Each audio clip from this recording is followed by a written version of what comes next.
This week on Quality Digest Live, we chat with Daniel Sawyer of the Coordinate Metrology Society about technical papers at CMSC 2017. That's right. Plus, 10 lifelong skills for leaders and everyone else. That and more when we come back.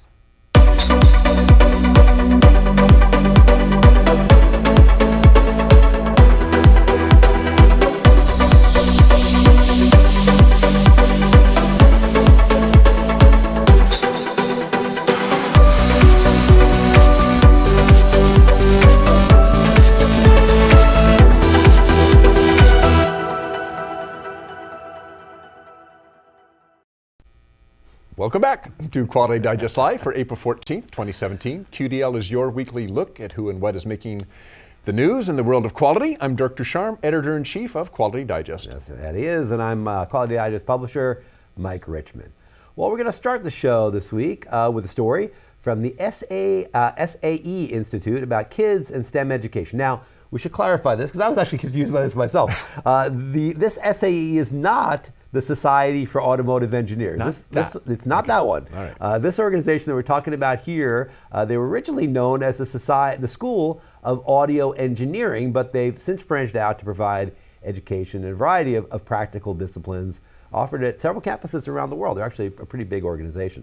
Now, over the past year and more, the SAE Institute campus in San Jose, not too far from here, from us here, about 4 hours away, teamed up with the National Academy of Engineering's Engineer Girl program, which supports young ladies in science, technology, engineering, and math, or also known as STEM, education. A total of 10 middle schoolers in the San Jose area were selected to participate in a multimedia project highlighting outstanding women working in the engineering field. The 10 girls acted as correspondents, interviewing leading female engineers and getting an up-close and personal look at what it takes to reach the highest levels of the profession. Several heavy-hitting companies supported this project, including Disney Pixar, Ford Research and Innovation Centers, GE Ventures, and NASA, among others. The results are 18 webisodes that you can watch on the Engineer Girl website or on the hashtag Engineer Girl Show channel on YouTube. That's hashtag Engineer Girl Show. I had to look that one up. That's on YouTube. Hashtag Engineer Girl Show. Okay, hashtag Engineer Girl Show. That's the channel that's on YouTube. Now, this is some really great content. I checked it out, and it's a pretty neat backstory too. So when you get a chance, take a look at it and learn a little bit more about STEM education as well. This is good stuff because they're supporting young ladies, middle schoolers, so what's that, like 12, 13 years old, right? And their interest in STEM education. They're pairing them with some of these really high-ranking female engineers. So these young ladies can work with these women who are working in the field and learn a little bit about what it takes to be an engineer and how their careers get started. It's interesting because I went, my first year of college was at Santa Clara University, which is an engineering school right next to San Jose, and a really good engineering school. And I remember, except in the computer science department, there were, and I was an electronics engineer, there were very few girls, probably none that I can remember within that department. Computer science was a little bit different. There were a couple there. And also my first job at Atari, engineering department.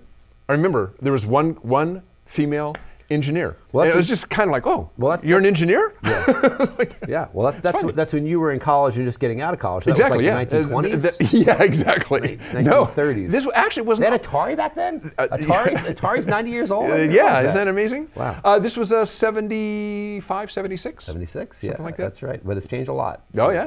It's changed a lot. You see a lot more female engineers, and programs like this help get young ladies into the engineering profession too, which is pretty cool. Pretty cool thing. Yeah. All right. Well, speaking of still engineering-related stuff, we are getting closer and closer to truly wearable electronics. And I'm not talking about, let's say the somewhat bulky electronics currently in use for things like monitoring your heart rate or your temperature and the like, maybe like a Fitbit or something like that. I mean, ultra-thin, flexible electronics that conform to your body. You might have heard of it. It's called eSkin, and it combines several technologies such as microelectronics, obviously, sensors, materials, and information and communication technology, because the idea, obviously, is it's collecting this data, but it has to send it somewhere, not just store it, and so you got to actually have, ICT, information communication technology, in order to get the information out there. It's worn directly on the skin. It's very flexible. In fact, I think we got a picture here that gives you an idea. This is a rather large one, but what you can see is, if you can see that closely, this is actually on a very thin, flexible film, and who knows what this is being used for. But there's other examples of this which are actually much smaller, but the idea is they're flexible.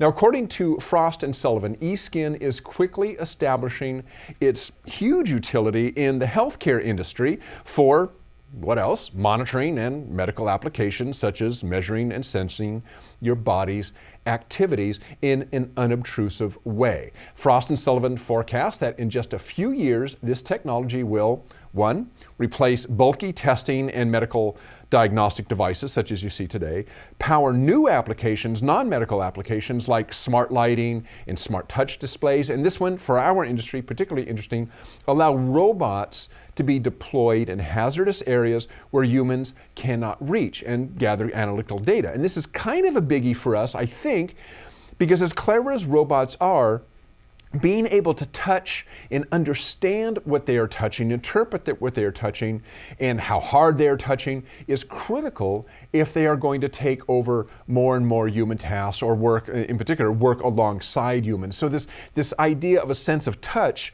is something that we're seeing more and more interest in robotics, because particularly if they're going to work with malleable objects, or if they're going to work alongside humans, deal with humans, touch humans, you want them to be able to understand pressure, how hard they're gripping, maybe even interpret surfaces, that sort of thing. So being able to put that on robotics is a big deal. There's a lot of money going into research on eSkin, not just venture capital, but federal funding as well. According to Frost and Sullivan, eSkin has received both federal and venture capital, which is speeding up research activities and the commercialization process. The company also points out that with the global rise in the number of patents for eSkin and related technology, this is going to further fuel large-scale implementation. So keep your eyes open. Your Fitbit will be so 2017. Yeah, probably by 2018. By 2018, yeah, exactly. You'll wear a patch on your arm and it'll tell you everything about it. It's crazy. And post it on YouTube. And eSkin, well, you know, I mean, that's the way it's going. People want more and more flexible, easy to wear and carry around accessible devices. And you know, it's not, I mean, hey, you know, these are just increasing steps to implantables that, right. I mean, really, you know, right. Implantable devices eventually that are going to just connect with everything we do. It seems inevitable, doesn't it? I mean, I don't think. You will be assimilated. I have no doubt about it. All right, thanks, Dirk. All right, it's time now for CMSC Corner, which is our monthly segment in which we chat about the world of portable coordinate metrology. Now, this is close tolerance, large volume test and measurement, alignment, and assembly processes, which are essential to industries such as aerospace, automotive, power generation, satellites, and many, many more.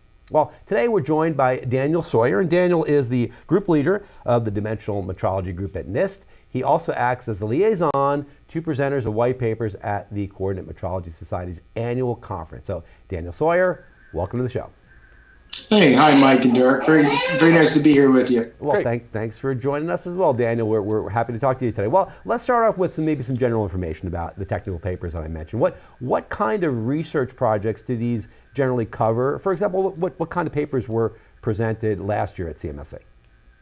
Well, there's a couple of interesting papers. I've been coming to the CMSC since I was a kid in the 90s, and I remember at that time, they had a technology called a coherent laser radar, and it was about $500,000, and it was an instrument that had some special applications. But over the times of the decade that has passed now, last year at the CMSC, there were actually papers presented where these coherent laser radars are actually used as probes on robots. Now they're part of subsystems as opposed to whole metrology systems. So those kinds of new applications are interesting, and it's in these instances with like the CMSC conference that you get, you know, the rare occasion to see what your colleagues are doing with these technology tools.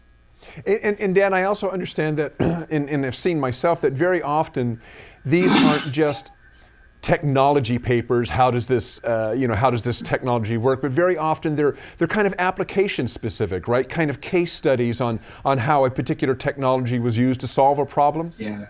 Oh, absolutely. And the case studies run the gamut, and I think that's a good thing.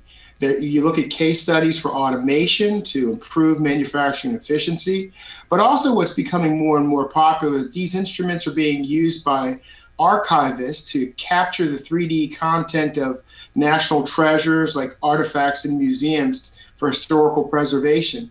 That function is also an important part of our community and something that we actually provide an opportunity for folks who work in that industry to present here as well.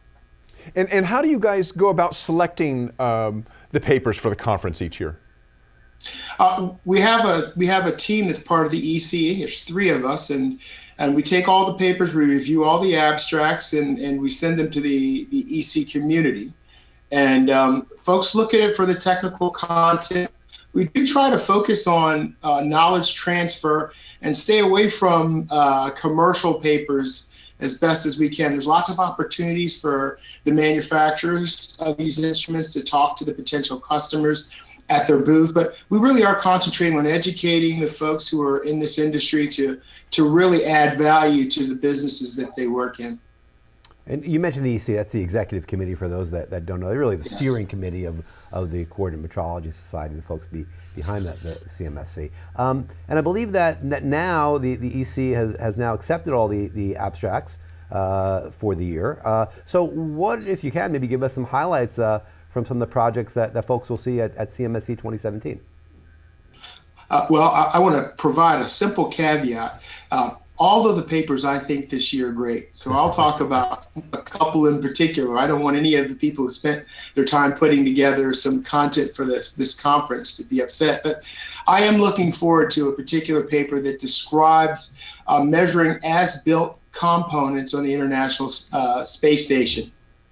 And this was an activity that was required to be done by using existing photographs of the ISS in space and basically reconstructing critical dimensions of a fitting so that they could do some repair work. I just think these kinds of applications are really interesting. They exist inside of NASA, and if it weren't for these kinds of opportunities, we'd never get to be able to share and join and talk about them. And that leads to a good comment that people should know. I mean, what CMSC does covers a lot of different industries. I mean, many people mostly think of automotive, aerospace, but satellite's a big one, power generation, antenna. I mean, there's a lot of different industries and sectors that are involved in this type of work. Is that correct, Daniel? Oh, absolutely. And like I had mentioned before, archivists are actually using these instruments quite a bit. The auto space industry. We're seeing a lot of applications also in particle accelerators. You have to do very precise alignment of the magnets that are used in there. So it's an important part of basic research as well as industrial applications. And I think another thing that I really think is interesting when I've been to some of these presentations of papers is it's not always how we used, coherent layers of radar or, an optical tracker or structured white light or whatever. Sometimes some of these solutions involve, we used a laser tracker for this part, and then we used a portable arm for that, and we combine the data from each. Sometimes it takes multiple technologies in order to solve a problem. And that to me is what's really interesting, is it's not necessarily one solution always fits all. Sometimes you've got to kind of dovetail these different pieces together. I mean, that's pretty interesting. I don't know how you feel about that. Oh, absolutely. I work in the nation's laboratory, so we don't oftentimes get out into the manufacturing environment to see how people are using these things. But nowadays, measurement challenges in the manufacturing floor require combinations of many different types of metrology instruments with their unique characteristics and capabilities to be tied together. We're seeing that happen more and more often, and just seeing it in practice and looking at some of the innovative solutions that the practitioners are coming up with, our colleagues, is really, really exciting and a nice part of this talking about at the conference. And again, as you mentioned, you're with NIST, the nation's laboratory. And NIST obviously plays a pretty big role in facilitating knowledge transfer between government and industry and academia. So generally speaking, what do you see as maybe the key goals for these types of exchanges? I mean, is it better efficiency? Is it greater innovation? Something else? What do you think about that? Well, NIST is actually a part of the Department of Commerce, and I spend a lot of time, talking to folks about that. We're really interested in helping businesses work more efficiently and stay commercially competitive. So, my particular group doesn't spend a lot of time on knowledge transfer, but primarily we spend a lot of effort on developing documentary standards that describe how these new technologies perform, so that young engineers who have to make decisions about buying very expensive new technology have some performance data that helps make these decisions easier. We call that basically helping them make informed capital investments in equipment. That's really important part of the Department of Commerce and where we focus. My team is responsible for leadership of documentary standards that are responsible for buying and selling and warranting hundreds of millions of dollars in dimensional metrology products that are bought and sold each year. And Dan, we don't get to talk real often with people who work for NIST. Every time I read about stuff that's going on in NIST, it's a huge organization. There's a lot of stuff going on. I just think it's really fascinating. So, a question I just want to throw to you is, what is exciting for you? What's interesting to you? What do you get out of working for basically a huge lab where you can study all sorts of stuff? Well, I will tell you, there are things that are benefit to business that just are outside the domain of profitability for private industry. So folks who build laser trackers, they're making really neat absolute distance measuring devices that are really, really accurate. But how do you test them? How do you find something more accurate so you can determine whether or not the instruments that you're building are actually as accurate as you think they are? Well, by satisfying the needs of the community, and in NIST, we can actually build those types of facility, provide access to manufacturers who are building the next to technology to really high accuracy measurements so that they can provide proof of concept and get their instruments to the consumers quickly. So there really is the time to spend to really, really understand, refine our measurement processes, and add value with unique measurements that help manufacturers innovate. So kind of be able to provide the tools for the advancement of this technology, maybe in a way that an individual company might not be able to, because maybe they don't have the resources or the wide variety of expertise, that type of thing? Absolutely, and we make that readily available to for all the manufacturers to use. Some cases, these are special measurements, but in my laboratory, we have a long interferometric beam line that is used to test the range capabilities in laser trackers. So manufacturers send their golden trackers to my facility, and we check it against that very accurate beam line. Well, you have to have a facility for that. So most manufacturers wouldn't actually have the resources to do that, although they're investing in that now. But having had that, we were able to provide value to the industry and help manufacturers build better products. So it really is just building best in the world unique capabilities that are needed to test the new instruments before they go to market. Well, Dan Sawyer, that was really interesting stuff there. We could talk about this all day. Thanks so much for joining us on this month's CMSC Corner. We're going to see you at CMSC this July in Utah. So thanks again for joining us, and we'll see you then. I look forward to it. Thanks, Dan. And for all of you out there, if you're interested in looking at CMSC, maybe coming to the show, cmsc.org is the website you want to check out. Again, it's July 17th through 21st in beautiful Park City, Utah, right outside of Park City, Utah. Large volume 3D metrology. Yep. That's the specialty, so if you're involved in that, that's the place for you. Check it out. All right, well, it's not often you get to read a management article from an ex-FBI undercover and counterintelligence agent, which sounds so great. It does. But that is exactly who LaRae Quy, I think I'm pronouncing her last name right, Q-U-Y, Quy, I think. She is an ex-FBI undercover and counterintelligence agent. And her article, 10 Hard Skills to Learn That Will Last a Lifetime, was actually pretty darn interesting given if you know her background. Yeah. So when you understand her background, then you read what she's saying, and she kind of fills it in with some FBI kind of stuff. It's pretty interesting. Now, in this article, Quy gives us 10 skills, some of them, honestly, just kind of common sense, and some tips on how to approach those skills.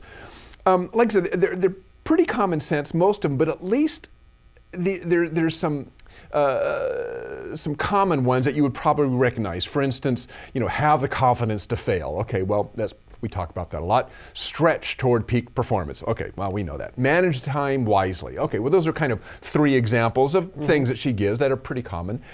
But some of her other suggestions, I think, will make you think a bit. And one of them that I kind of want to hone in on a little bit is her suggestion that we need to be emotionally competent, meaning being able to relate to what others feel. Empathy helps create a team spirit, says Key. Again, nothing completely new. I mean, recently the idea of emotional intelligence has been a fairly big topic in management circles, but typically we hear it used in terms of understanding, reading, responding to the emotions of others. What we don't talk about as much is the flip side, which is Key's suggestion that we know what makes us tick. What is important to you? What makes you tick? A lot of people don't think about that, particularly, I think, within a work setting. Key points out, for instance, that the FBI likes to hire second career professionals. Why? Because they know that that person is making a deliberate and well thought out move from their first successful career to their second. They know where they're going, and more important, they know why. If you understand what makes you tick, your work flows more effortlessly, right? Maybe a simplistic way of looking at this is do what you love. Well, we've argued about this before. You can't all do what you love, of course. But if you understand what makes you tick, you could make your job maybe more interesting. And the idea I think about this is maybe you're a person who likes to work on refurbishing antique cars or antique motorcycles. Now, maybe that would be your ideal job. I wish somebody could just pay me to refurbish antique cars. Right. Well, odds are that's not going to happen. So the question is, why do you like working on refurbishing antique cars? What is that skill set that gets you going? It's not the fact that it's an antique car. It's like maybe you like working with your hands, or maybe it's the act of bringing something back from the dead, restoring history. Maybe it's the art of it, but there's the skill sets that go along with it. Identify those. So in other words, why do you love what you love? Break it down, and then see if there's a way to integrate those skills into your current job. So maybe your current job isn't restoring old automobiles, but those skill sets maybe could be put to use in your current environment that would get those juices flowing and make you love what you do, even though it's not restoring antique cars. Another suggestion she has was to make room for your emotions. In particular, negative emotions. Key says that instead of denying uncomfortable emotions, which sometimes we might tend to do at work, think we've got to suppress them, we should acknowledge them. Don't avoid them, face them. And this is the interesting bit. And I love this. She says, give your inner critic a name or call it out for what it is. What am I feeling? Is it jealousy? Call it jealousy. Is it insecurity? Is it fear? Is it anger? Identify those negative emotions. What am I feeling? Not just, oh, I just feel cruddy. No, I feel anger, or I'm jealous, or I'm envious, or I'm fearful. I'm fearful for my job, or whatever. More than that, and this is the bit that may sound a little outlandish, say it out loud. Don't just think it. Don't just think, I'm jealous. It's like, no, I'm jealous. I'm envious. I don't know if you've ever done this. Some of you have. There is a whole lot of power in speaking a thought as opposed to just thinking it. Saying something out loud, okay, maybe when nobody's around, because if you did that, they might think you're just plain crazy, but saying it out loud in your own little cubbyhole is very powerful. There's something about speaking out loud that just puts power behind what you're saying. Then, once you name it, deal with it. Right then and there. Try to destroy negative thoughts when they first show up and they are at their weakest. That's the key suggestion. Get to them right away. Quelch them. There's more, but take a look at the article, read her suggestions, and take some time to think about it. There's some really good stuff there if you just kind of stop and think, how would I apply this to myself? Some good stuff. Yeah, I mean, it's, there's always that progression that people talk about. I know a psychiatrist, sociologist talk about this a lot. The idea of there's thought, there's word, and there's deed. Right. And many of us are caught in the thought. In the thought. We don't take it beyond that. Yeah. We say, especially those of us maybe that are more intellectual in nature, that's just our outlook is that way. We'll say, well, I know what my problem is, or I understand it rationally, I can appreciate it, I've thought it through, but you haven't given voice to it and you haven't taken action on it. So you're really not taking steps to clear that problem. And I think this just dawned on me. I think even when you speak something out loud, even if you don't speak it out loud to another person, which honestly is even better, but even just speaking it out loud, there's a certain now accountability. It's kind of like I've voiced it.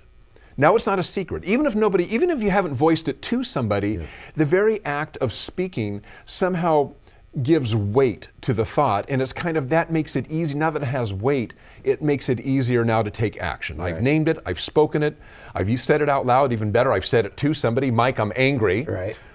Okay, now you know I'm angry. Now I'm kind of on the spot now to deal with it because I've told you I'm angry, right? I've got to do something about it as opposed to just thinking it. Right. And that's a real favor you can do to somebody who's working with you or managing you, is to say, this is how I'm really feeling. Here's how I'm really feeling. And you know, I mean, I don't want to get too far into the weeds on this because it may or may not be germane. In my opinion, this is just my opinion, I look at this and I say it's not a coincidence that this article was written by a woman. I mean, there is there is a certain, again, I don't want to be chauvinistic here, but there is a certain perspective that men still have this quiet swallowing of emotions because you can't share emotions in the workplace or in your relationship, whatever. And that's not to our benefit many times. You know, I mean, my wife is a therapist. She tells me this all the time. But there is, I mean, I think it's changing, but I think there still is a residue of it where men feel like, you know, well, yeah, I'm angry. But I'm not going to share that. I'm not going to show you. I'm going to tell you that. Why am I going to tell you that? What good's it going to do? I'm just going to make you angry. Right. And we're going to have a fight. And then we'll have a beer. But maybe that's okay. You know, you go through that process and it gets over with fast. I mean, you know if somebody's angry at you. You know, especially in a marriage. I mean, you know somebody's angry at you. And when you see the pillow on the couch, you did give away. But I mean, you know, I know from experience. I mean, many times you'll ignore it. You'll want to ignore it. I don't want to deal with it. And you know, but you know, there's an understanding that there's anger there. So to get it out, or whatever the emotion is going to be much more beneficial than swallowing. In the workplace, that's valuable, I think. No doubt about it. Really good article there. All right. Well, we have a few minutes for our off topic, and you know, this is the part of the show where Dirk or I, this turn is mine, where I'm going to throw out at Dirk, where we just kind of, you know, explore something that's in the news or is happening, and we don't really know what we're going to talk about. We just throw an idea out there and serve it up and see what comes of it. Well, you know, this week, it's no surprise, what's dominated a lot of the news has been this poor fella, Dr. David Dow, I believe is his name, was dragged off of the United flight for all you travelers. And guess what? Everybody whips out their cell phone, right? I mean, you know, this is a big part of this. You'd think they'd learn.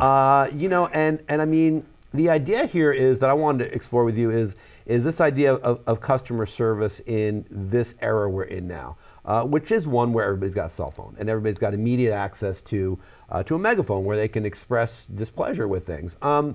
And the airline industry in particular has this problem, and I think I understand why.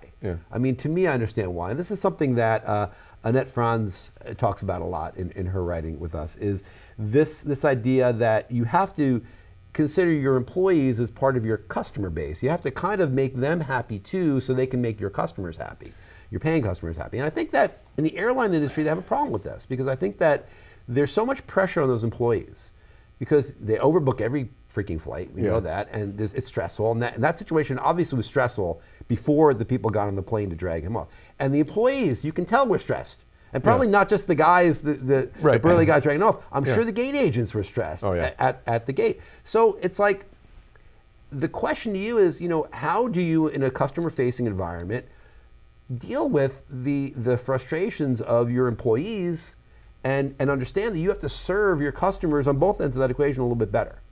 Well, it's good you're asking this now rather than on Monday.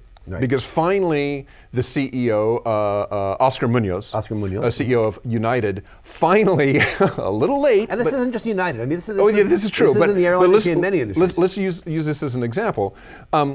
He finally came out and finally issued what really was a decent apology. I screwed up. His second time out. The first time was not very, exactly. And he said, look. He said the buck stops here. Essentially, he said part of this. You know, I think he alluded to culture. He alluded to training and procedures. And he said, that's on me. I think those were actually his literal words. That's on me. I think the whole issue is the process itself is broken, and it's set it up. And I appreciated what he said, we're going to go back and we're going to look at, I believe he said specifically, our booking or overbooking process. And I think he also said how we deal with employee transfers or that sort of stuff. So in other words, identified what the issues were here and said that they were going to look at them, and I think he said, and report back to you, the customer, I think he said at the end of the month. That should have been done first. But I think that's the whole issue, is once you set up a system like this, it's bound to fail, and then all you can do is try to recover from it. Now, he should have been right from the very beginning.